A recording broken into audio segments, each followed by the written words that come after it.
సోదరులు అందరూ బీసీ సోదరులు ఒకరికొకరు చెప్పుకొని పెద్ద ఎత్తున కదిలి రావాలి. నేను సీఎం రేవంత్ రెడ్డి ఎన్నికల సమయంలో మహిళలకు ఇచ్చిన హామీలను అమలు చేయడంలో విఫలమయ్యారని మాజీ మంత్రి జోగురామన్ అన్నారు. రాష్ట్రంలో ఆడబిడ్డలకు అండగా నిలిచిన ఘనత గత బీఆర్ఎస్కు దక్కుతుందని పేర్కొన్నారు. రేవంత్ అబద్దాల ముఖ్యమంత్రిని ఎద్దేవా చేశారు.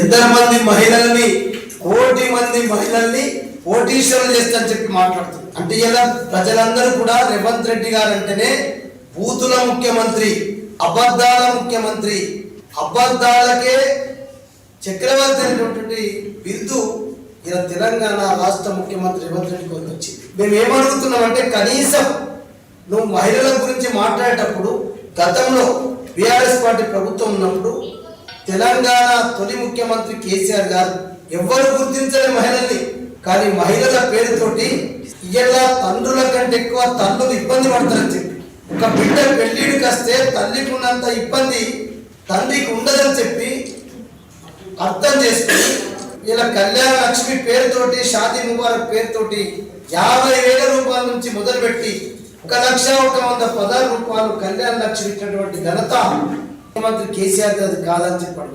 రేవంత్ రెడ్డి గారిని నేరుగా ఆదిలాబాద్ బీఆర్ఎస్ పార్టీ ఆఫీస్ నుండి సవాల్ చేస్తాం.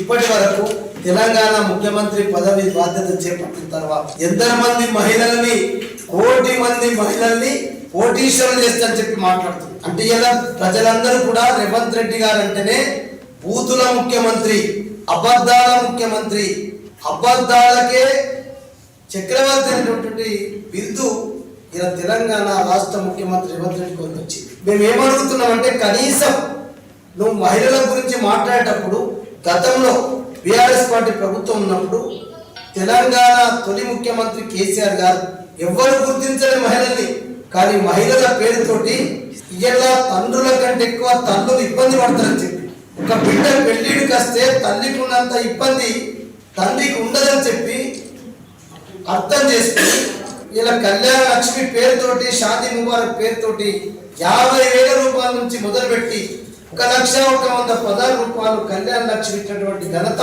ముఖ్యమంత్రి కేసీఆర్ గారు కాదని చెప్పాడు. హైదరాబాద్ తార్నాక రోడ్లపై కుల గణన సర్వే